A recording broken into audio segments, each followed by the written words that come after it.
Ja, ek wil graag hier in die begin van die Ou Testament vir julle voorlees en 'n boodskap voordra.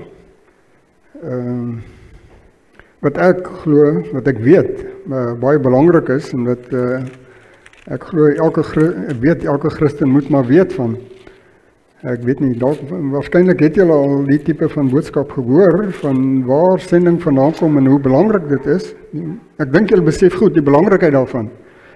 Maar die oorsprong van sending, waar kom dit vandaan? Dis baie, dis regtig kernbelangrik, dat julle sal weet waar dit vandaan kom.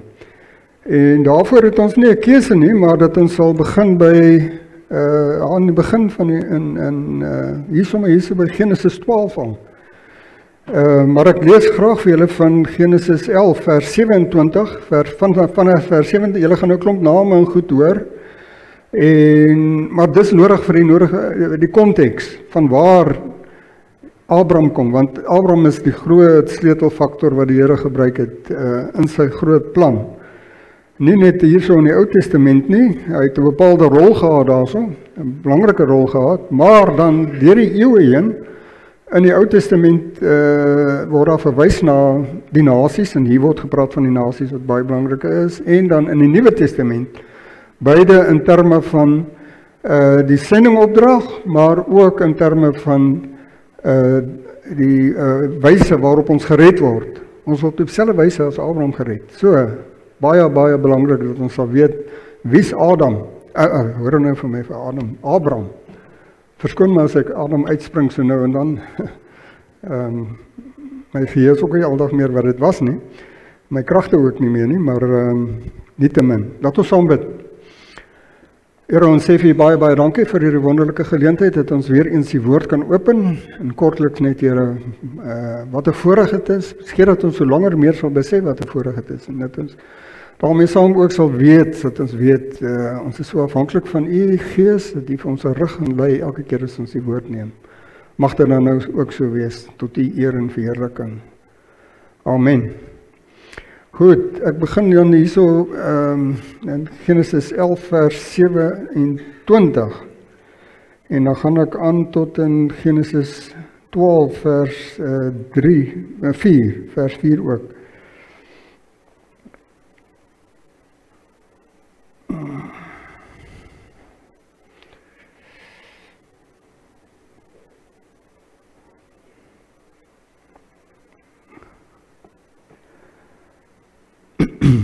Hier volg die familiegeskiedenis van Tera. Tera het die vader geword van Abram, Nahor en Haran. En Haran het die vader geword van Lot. Haran het in Ur van die Galdeërs, sy geboorteland, gesterf toe sy vader Tera nog gelewe het.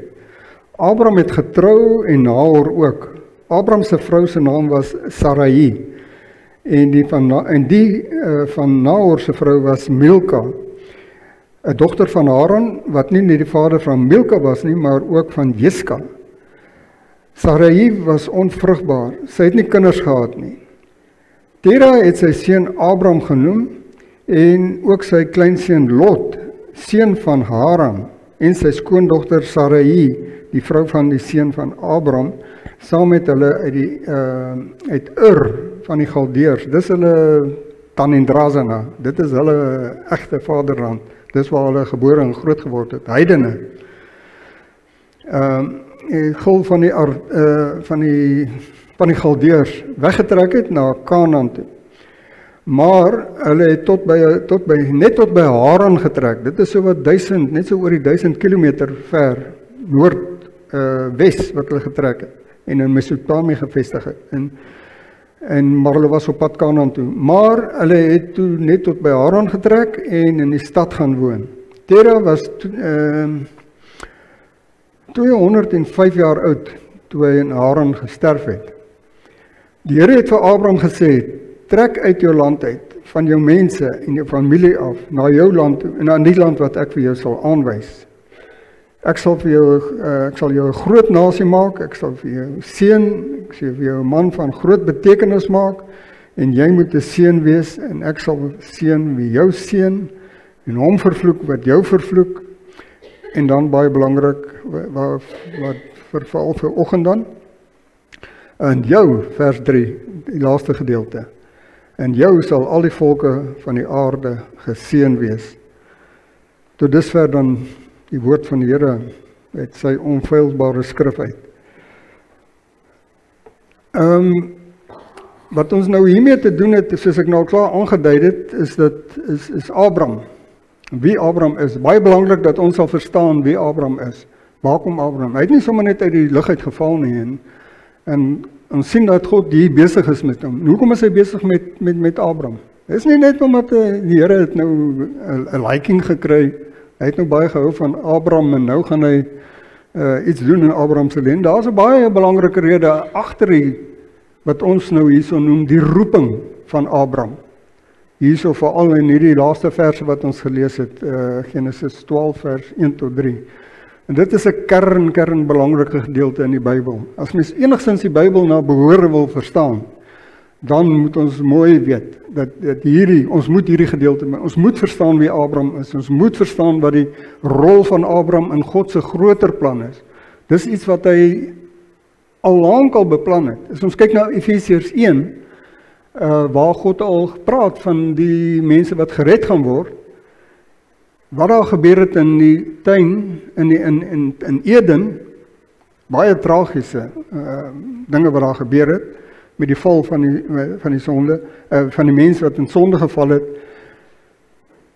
dit toe uiteindelik uitgelei dat God 'n plan in aksie. Maar hierdie plan kom al 'n lang pad. Soos ek nou net verwys het na Efesiërs 1. Dit is al voor die grondlegging van die wêreld, is hierdie plan al in aksie gestel. So, dis weens dit moet ons baie mooi verstaan. Weens dit wat in Genesis 3 gebeur het, die sondeval, is die volgende groot stap in God se plan, die roeping van Abraham. Nou kom hierdie plan wat God al die pad in gedagte gehad het, kom nou uiteindelik in aksie met die roeping, waar God hom daar gaan roep, het heiden in die verre land, en het hom geroep. So, na die sondeval, die geskiedenis verloop, ons sien die eerste moord, sommer in die eerste geslag, en uiteindelik Noag is die volgende groot event, en net daarna is ons in Genesis 11. En in Genesis 11 sien ons daar op die vlakte van Sinaar. Nou Sinaar is maar net 'n ander naam van Babylonië. En daar op die vlakte van Sinaar was hierdie klomp mense gewees, heidene, almal van 'n regte heidene. En hulle het glad nie vir God geken nie, en hulle het vir hulle gesê, ons gaan vir onsself 'n groot naam maak. En ons gaan hierdie toring bring, ziggurat, is die woord wat hulle gebruik in daai tyd. Hulle gaan hierdie groot ziggurat, hierdie groot toring vir hulle bou, en hulle het gesê, die rede is, ons wil vir onsself, wil ons 'n naam maak. Nou ja, en ons weet nou, ek glo julle ken daarom nou nog julle Bybelgeskiedenis, en hoe God hulle versprei het, hy het nie toegelaat dat hulle voortgaan met daai plan van hulle nie, en net daarna is daar 'n klompie geslagte wat daar genoem word, en ons het nou maar net die laaste gedeelte daarvan gelees, van Tera af, Abraham se pa, en dan net daarna, direk daarna, is dit Genesis 12 vers 1 tot 3, hierdie baie belangrike gedeelte, en in dit, jy kan dit noem, die kern, die roeping, wat God daar geplaas het op Abraham se lewe, daarmee saam die beloftes, daar 7 beloftes, in daai kort verse, in daai 3 verse, wat die Here vir ons gaan net kyk na ene, en dan die volgende een, die mandaat wat God daar gestel het, eerstens deur Abraham, maar uiteindelik deur iemand baie belangrik, baie later in die lewe. So hierdie mandaat moet ons nou mooi verstaan, omdat daar gepraat word van die volke, deur jou sal al die volke, party vertalings praat van geslagte, alles praat van families, maar as jy gaan kyk in die groter konteks van die Bybel, is dit baie duidelik, dat ons hier te doen het met nasies, en in jou sal al die nasies, God praat daar baie duidelik met Abraham, en in jou sal al die nasies van die aarde geseën word. Dit is 'n baie belangrike ding wat elkeen van ons baie mooi moet besef. Nou, so hierdie is die basis. Hierdie is die basis van sending. Dis nie iets wat Jesus uitgedink het nie. Dis nie iets wat sommer net in die Nuwe Testament ontstaan het nie. Dit is 'n plan wat baie lank gelede al in aksie gekom het met die roeping van Abraham daar in Ur waar hy was, waar God vir hom toe gesê het, okay, Abraham, maak gereed, laat jy gaan.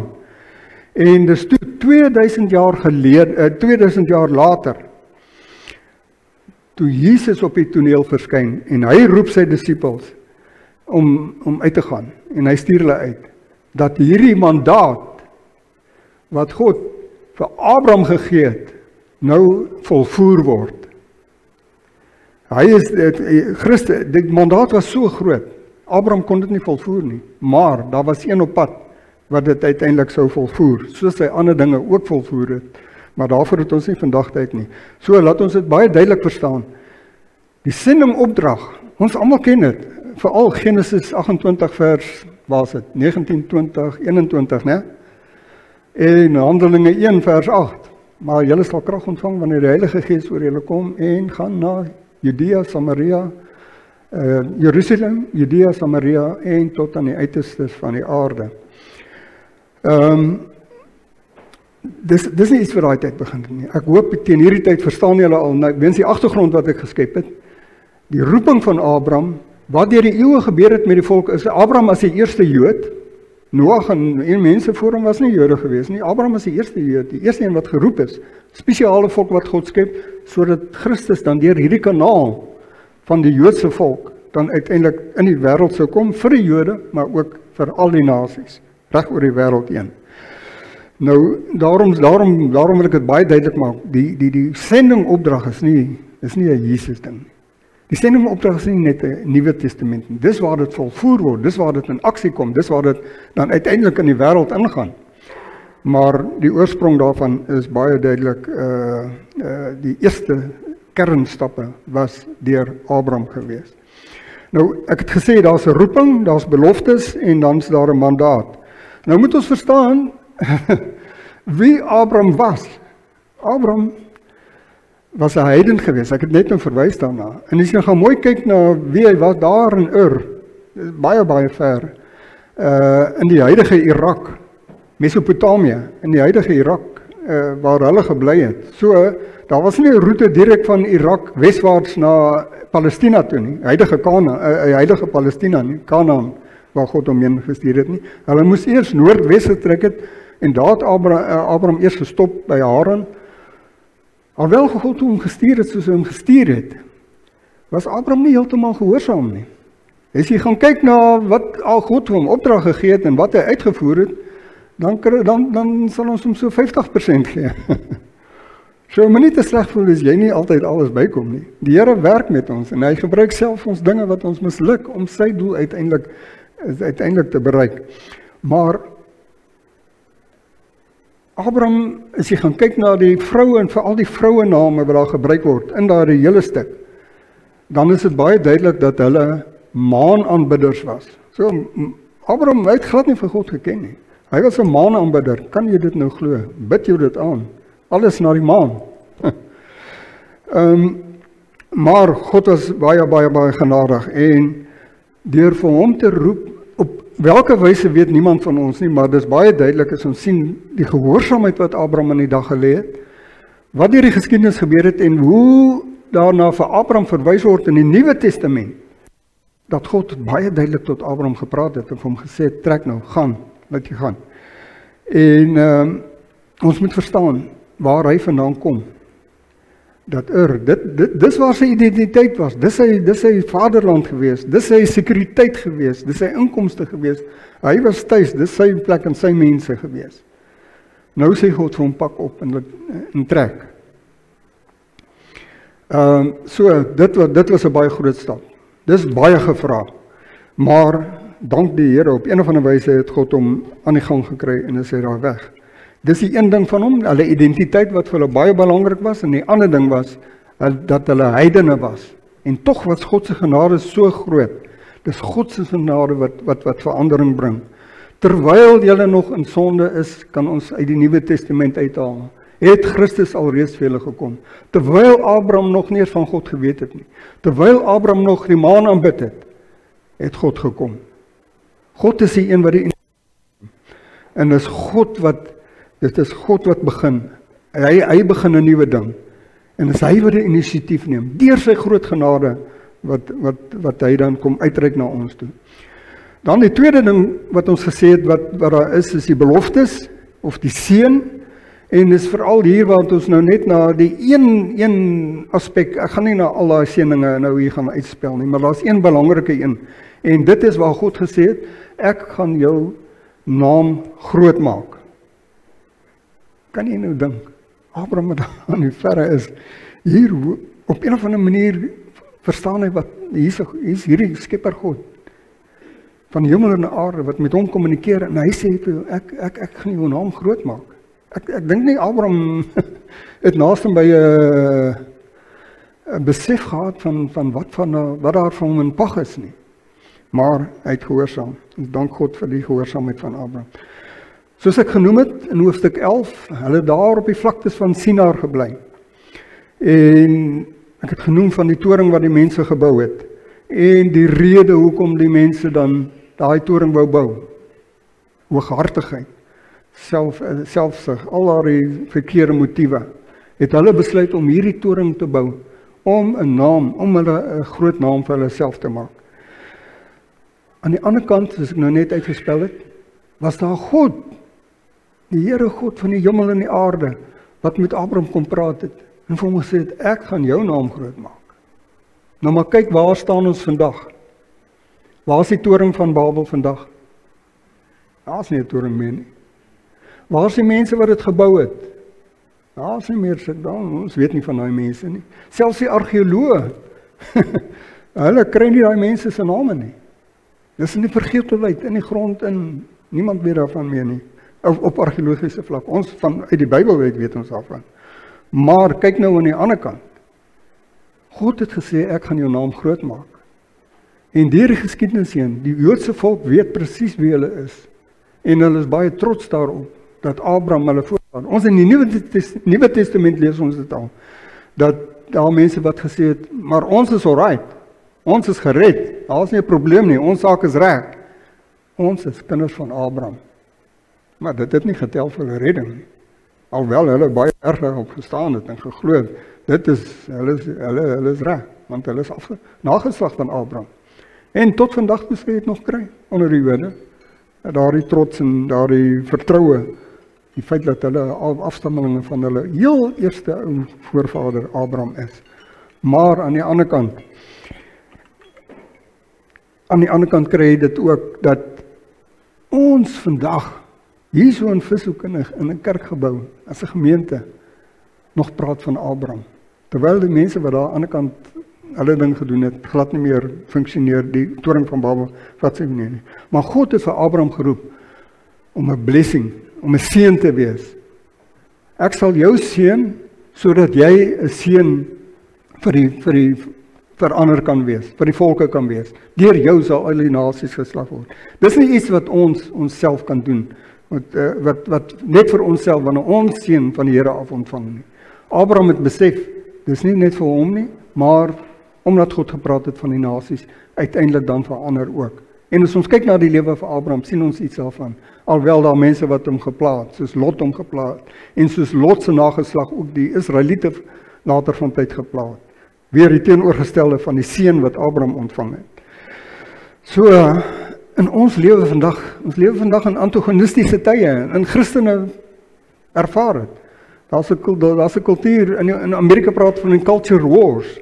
Ons het dit hier ook, baie definitief. Ons kan praat van 'n kultuurstryd. Nie die kulture van nasies onder mekaar nie, maar die tipe van ideologiese kultuur is daai definitiewe stryd vandag in die wêreld. En Dr. Bill Davis, professor Bill Davis van die Calvin College in Amerika, hy gee filosofie daar. Hy sê die vraag wat hy die meeste kry by daai departement waar hy werk, is Christen studente wat na hom toe kom en sê vir hom, help vir ons, dat ons kan weet hoe om met hierdie mense in ons kultuur om te gaan, wat ons haat. Ons moenie, en dis 'n les vir onsself, ons moenie dat die haat van die wêreld vir ons bepaal, hoe ons met hulle omgaan nie. Laat die beloftes van God, laat die seën van God vir ons bepaal, hoe ons met hierdie wêreld en hierdie kultuur van ons sal omgaan. Hulle mag ons nie, hulle kan ons nie soveel haat, dat ons nie meer vir hulle sal omgee nie. Ons wil die seën wat ons ontvang het, wil ons dan nou so graag ook aan hulle deel. En dan die mandaat, waarna ek verwys het. In jou sal al die volke van die wêreld geseën word. En dit is net Christus alleen. Hierdie mandaat is so groot, soos ek net al gesê het, dat Abraham dit nie kan doen nie. Dit is net Christus alleen, wat hierdie mandaat kon volvoer. Daarom het hy sy lewe gelewe, hy het gesterwe, hy het opgestaan. Hy is die enigste een wat in staat is om hierdie mandaat te volvoer. Wat God, waarby hy betrokke was, by the way. Toe God dit vir Abraham gegee het hy nou gekom en het hy dit in aksie gestel, geaktiveer. So met die uitstuur van sy 12 disippels na sy hemelvaart, voor sy hemelvaart, net na sy opstanding, het hy gesê, gaan heen, Jerusalem, Judea, Samaria, tot aan die eindes van die aarde. En wat hy in effect daarmee gesê het, manne, hierdie mandaat kom nou in aksie. Deur die krag van die Heilige Gees gaan julle doen. Handelinge 1 vers 8. En daar begin het. Eers in Jerusalem, maar nie lank daarna nie, was dit in Judea en Samaria. Maar ons weet die kerk was nie altyd gehoorsaam nie, en was daar selfs 'n vervolging wat die Here plan gemaak het om hulle uit te kry. En so het die evangelie uiteindelik na ander gebiede toe gegaan. Die Geneva Bybel, die Geneefse Bybel, is 50 jaar ouer as die bekende King James Bybel.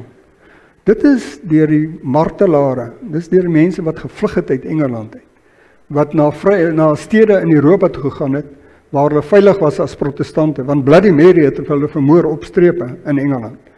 En hulle is die mense wat die Geneefse Bybel aan die gang gekry het. En die nota by Genesis 12 vers 3 sê dat dit die saad van Abraham is, wat Christus is, wat hierdie wêreld kom herstel. En so sê Paulus ook in Galate 3 vers 16.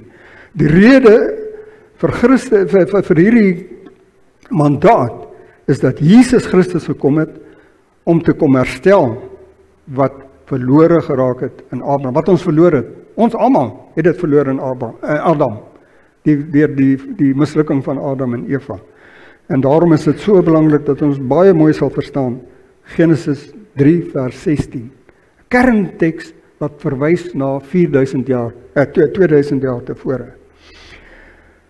Christus het op 'n stadium met sy disippels vir hom gevra, nou maar, wanneer is die einde van hierdie wêreld? Ja, dinge gaan bietjie rof met ons. En dit is in Matteus 24, en hy spel vir hulle 'n aantal dinge daarso uit. En hy sê vir hulle, hoor eens, in die laaste vers, en nadat hy hierdie ander oorloë en allerhande tekens vir hulle uitgewys het. En van daai goed het ons deur die loop van die geskiedenis gesien. Maar in vers 14 is daar 'n unieke teken, wat net een keer sal gebeur. En dan sal die einde kom. Dis waar Jesus dan vir hulle sê, ek dink ek het op 'n vorige stadium al genoem. Dis waar Jesus vir hulle sê, sodra die evangelie aan al die nasies verkondig is, ta ethnei, die Griekse woord, ek dink julle hoor, etnies, ta ethnei, al die etniese stamgroepe van die wêreld, sodra al daardie stamgroepe in die wêreld die evangelie gehoor het, gaan die einde kom. Wat 'n fantastiese ding om na uit te sien. Maar aan die ander kant is daar nog werk. Daar's nog baie werk om te doen. Etnoloë is hard besig om te kyk wat gaan in die wêreld met al die etniese stamme. Daar's 'n hele paar duisend van hulle in Suid-Afrika, is daar seker omtrent 20 min of meer, as ek nou maar so rof moet skat. Zambië 72. Nou dag met Zambiërs te doen gehad. Daar's van die Oos-Indiese, verre Oosterse lande waar daar meer as 'n paar honderd stamme is, etniese stamme, stamgroepe is. Net in een van die lande, politieke lande soos ons dit vandag het. En dus is dit baie duidelik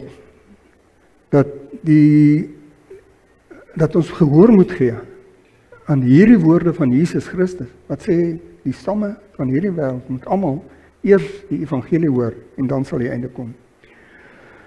Die evangelie van Christus, 'n evangelie wat behels Christus wat vir ons gesterf het, Christus wat vir ons, maar ook net so belangrik, Christus wat vir ons gelewe het.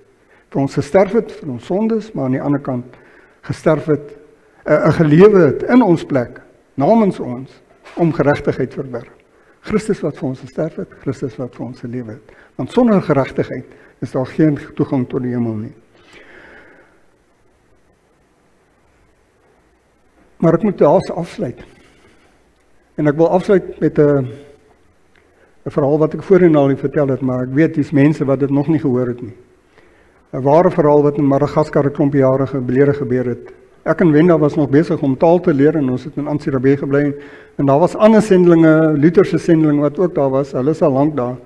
En het hulle my vertel van hulle werk aan ander dele van die land en die een spesifieke span van hulle het uitgegaan in die reënwoude, Marulambo area van Madagaskar.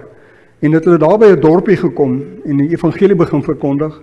En al die mense van die dorpie het gekom en die evangelie te kom luister na hierdie verhaal wat hierdie mense te vertel het.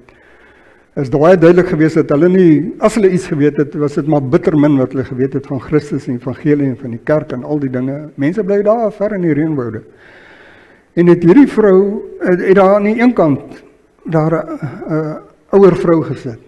En sy het hierdie storie so gesit en luister. En toe die sendelinge, die span met hulle Malgassiese medewerkers nou klaar is, steek sy haar hand op. Afaka Manontani van Antonien, kan ek 'n vraag vra? Asseblief. En sê die, ja, nee, is welkom. Sy sê, hierdie Christus waarvan julle nou, hierdie wonderlike verhaal wat julle vir ons vandag hier kom vertel, hoe lang gelede was dit? Roer Rief Tona las het jou. 2000 jaar gelede. En hulle verduidelik nou, sodat sy die konsep van 2000 jaar kan verstaan. Almal daar so. Hulle het net mooi klaar verduidelik, nie, wie's van Antenne en Hava? Pagaruizo. Nou het ek 'n tweede vraag vir julle. Ja, nee, vra maar. Nou, hoe is dit dat julle nou uiteindelik na 2000 jaar eers hier by hierdie wonderlike nuus vir ons kom vertel? Ek wil sê, dit is 'n vraag wat in sending annale opgeteken moet word. Baie, baie belangrik. Dis die kerk se plig en verantwoordelikheid in samewerking met die Here om die evangelie uit te dra. Maar hoe is dit nou? En daar's vandag nog mense wat nie weet nie. Maar die meeste van die wêreld weet al van Coca-Cola en al die plekke. Laat ons bietjie mooi dink. Waar is ons prioriteite? Waarmee is ons besig? In lig van hierdie groot boodskap wat Christus kom gee het. As is 'n Kanadese prediker gewees, wat baie bekend was vir sy sendingwerk. En hy het Oswald Smith, Presbyteriaanse predikant, van julle dalk al van hom gehoor. Hy het die bekende ding gesê van, en ek glo julle het dit al gehoor, ek wil vertrou so, maar ek herinner, hoe is dit dat daar hoe kan ons toelaat dat daar mense kan wees op hierdie wêreld wat nog nie die evangelie vir die eerste keer gehoor het nie, terwyl ons het al vir 'n tweede en 'n derde en 'n vierde en hoeveel keer nog gehoor. Dis ons as kerk, dis ek en jou se plig. Maar hy het ook gesê, ek weet julle almal kan nie gaan nie. Julle almal kan nie na die sendingveld toe gaan nie. Maar jy kan baie, baie aktief betrokke wees. En jy sal ook die nodige loon saam met die wat wees gaan. Hy het gesê, as jy nie kan gaan nie, as jy nie self kan gaan nie, dan sorg jy dat jy betrokke raak deur jou gebed, deur jou aksies deur jou finansies om te sorg dat daar mense op die veld is wat namens jou die werk daar sal doen. Amen.